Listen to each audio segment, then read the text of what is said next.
Hey, happy Sunday. How are you? Okay, we're going to start off posting 3 links uh, this week. Please check them out. First link is that fresh produce group that I spoke to you about last week. I recommend it very highly. There's people from all different parts of the industry, from growers to packers to tech guys. It's really a great group. Uh, every month is a different group, so check out that link. The second one I have to read. Is a link about the tomato suspension agreement. I have to read the last paragraph word for word. It says, when tomato markets are oversupplied and prices are low, the suspension agreement rules actually help the market return to a healthy equilibrium. Shatter said in a release. Circumvention of the agreement prolongs lower market prices and allows unscrupulous buyers and sellers to take advantage of the vast majority of companies who play by the rules. Total bullshit. I'll get back to that. And the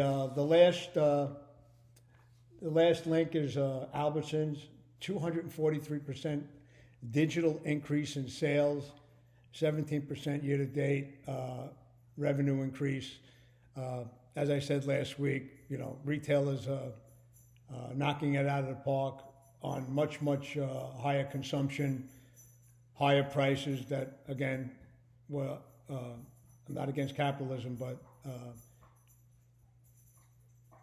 they could have did a better job retail wise. And I want to start this week with something I missed last week. I wanted to give some of my tips of success, and this came up a few times this week. And I like to say, anybody needs, I don't have all the answers, but anybody wants to speak to me, people know they can call me anytime, and I will give you my opinion. And if I don't know about something, I just tell you, I just don't know about it. So if I could help anybody in the produce business, it's my pleasure. One of the things I've learned in this business and in life is you always have to stay hungry. So I don't care how much business you're doing.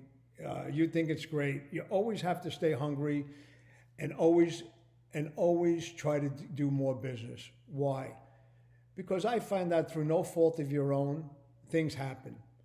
Buyers change. You had a great relation with the old buyer, the new buyer changes. Guess what? You just lost maybe a big customer.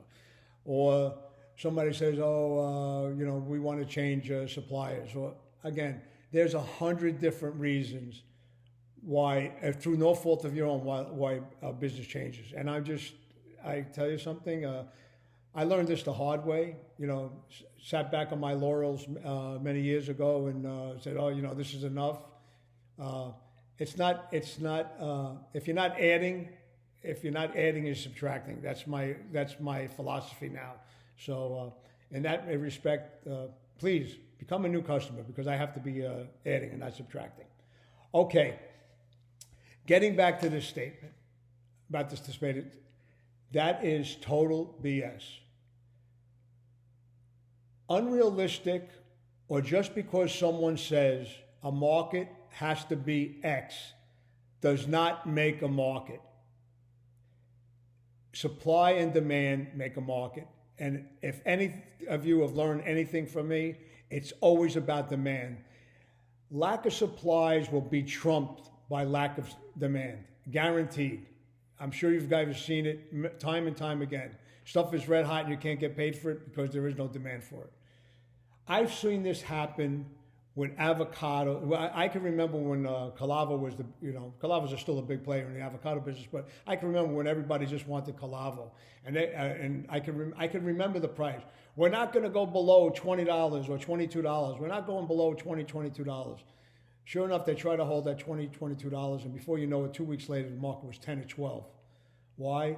It's only about the demand. Nobody can dictate a market. Not the United States government, not the suspension agreement.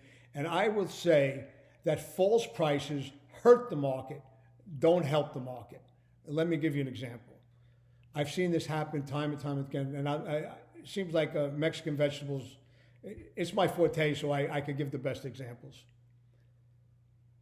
let's say I told you last week I hate a $16 and above squash market, green squash, fancy squash, summer squash market. I just think after $16, I've seen it unless it's a year where we got hurricaned out or there's just no stuff. $16 FOB. I've watched that market. Now, in the beginning, yeah, $16 sell out, $16 sell out, $16 sell out. The first day they don't sell out at $16, the market's not $16 anymore. I try to tell this to the growers many, many times. It goes on deaf ears. So what happens? $16 the next day, a little bit more inventory backs up. $16 the next day. Now, have they taken the market down and not stayed at that price? Because and this is unfortunately the salesmen have to listen to the growers. The growers say, Joe Blow is getting 16, you got to get 16. Jamie Blow is getting 16, you got to get 16. So everybody stays 16, and they don't have an orderly decline in the market. So you know what happens? 16, 16, 16. All of a sudden, the inventory blows up, right? And it ain't 16 no more. It's 6. Now, maybe an orderly decline, maybe at the average out of those 7 to 10 days would have been a $12 average. Instead, you're going to get an $8 average because you tried to hold a price that was unrealistic towards market conditions. Those are facts. Take it from a guy that's been doing this for 40 plus years. Those are facts. I don't need a computer to tell me this. I've seen it too many times. So suspension agreement, which is a bullshit thing altogether, and you retailers and consumers should petition the rest of the country for the Florida tomato growers that it's a BS thing that some families want to make extra money. And I'm telling you, they're going to go after peppers and they're going to go after cucumbers and go after everything else, and it's just going to hurt the consumers. That's all it's about. It's only about more money. It's not helping the farmers. Okay. And that's that. Life is a box of chocolates. Okay. I told you about the produce group. I think it's a great group. The more the merrier. And lastly, we spoke about this. Albertson, that's great. You know what I mean? Nothing like doing business and nothing like doing more produce business because more produce business helps all of us. Again, I don't want to beat a dead horse, but I'm going to beat a dead horse. Competition is going to be a little different now. Demand is coming off a little bit.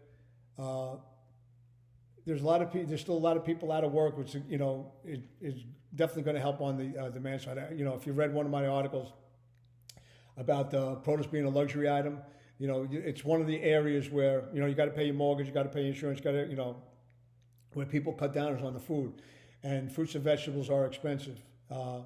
That's why I said last week, I alluded to offer value because that helps the farmer. So when something is real cheap, take an example. We'll go into green squash market, cucumbers market, pepper market, or the colored pepper market. All those items are cheap. Retailers should be promoting those to consumers. Not stick with your 400% markup and all that nonsense.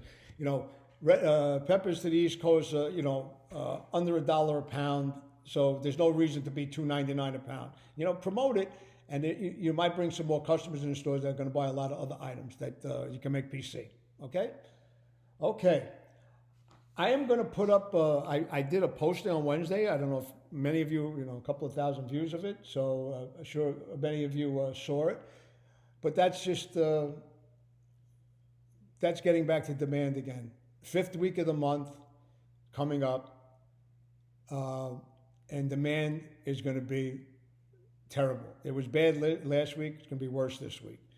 So that being said, markets came off FOB wise only to try to increase demand. Red peppers, I said this from the beginning.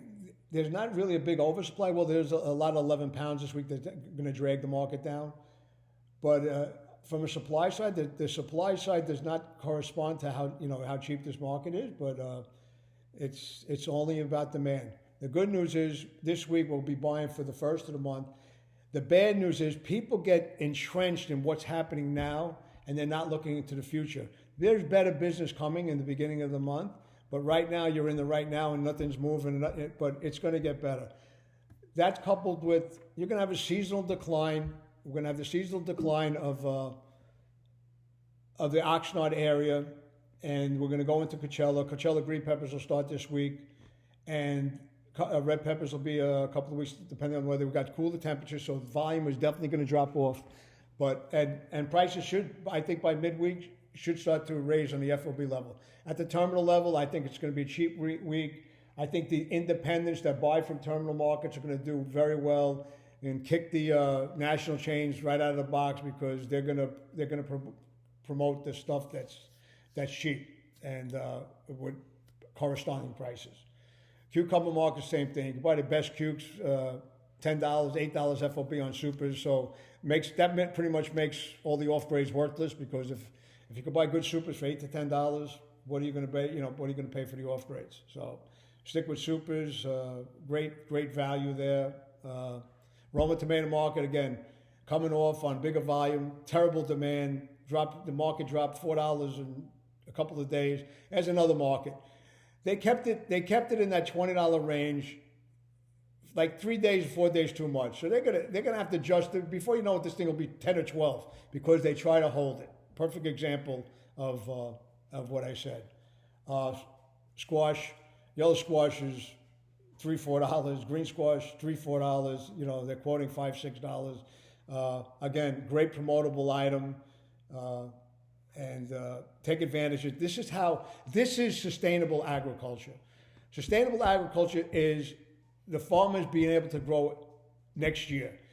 And I know you guys want it when it's $30, but they need to sell it when it's cheap like this. And this is an average business. So $4 is better than zero in a dump. So go ahead, give it to the consumer, help the farmer, help yourself, sell more volume. It's a great thing. So there you go there.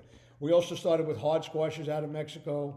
We started with all the Mexican peppers. 11-pound I alluded to before. 11-pound red and yellow peppers are pretty cheap. So that's going to have a downward drag. But hopefully this market straightens out at the beginning of the month.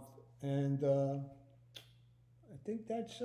eggplants. Eggplants started also in Mexico. So the items are increasing. If you need any loading consolidation in Nogales or McAllen, please give me a call. We could do that too. Listen, you got a guy with 40-something years of produce business. You need something looked at. It'd be my pleasure to look at it for you, because I'll give you an example. Cukes would be $10 everywhere, $8 everywhere. But isn't it great to get a cuke that's worth $14 for $8? And that's only eyes can tell you. And it's better to load it beforehand and know what you're loading than get it to your dock and say, oh my God, look at this. And I'm sure, again, I'll forget. I'm forgetting something, but that's life. I love you, love the produce business. I hope there's a convention that we could all go to someday so I could see everybody again. That's it. I got some of my books up. You see that? I got a Driscoll truck there. That's an old. I got a C.H. Robinson truck on the left. I don't know if you can see my Derek Dieter Jout with a crystal ball up there. Can't see it really. I got to fill up my bookshelves. They built me a lot of books, a lot of office. So that's it. I'm home. Okay, that's it. See you. Hopefully, if I have something to say during the week, I'll do another posting. Love you. Love the produce business. Take care. Remember, if you need me, if I can help you with anything, just message me. I'll be sure to get back to you. Have a great day. Bye.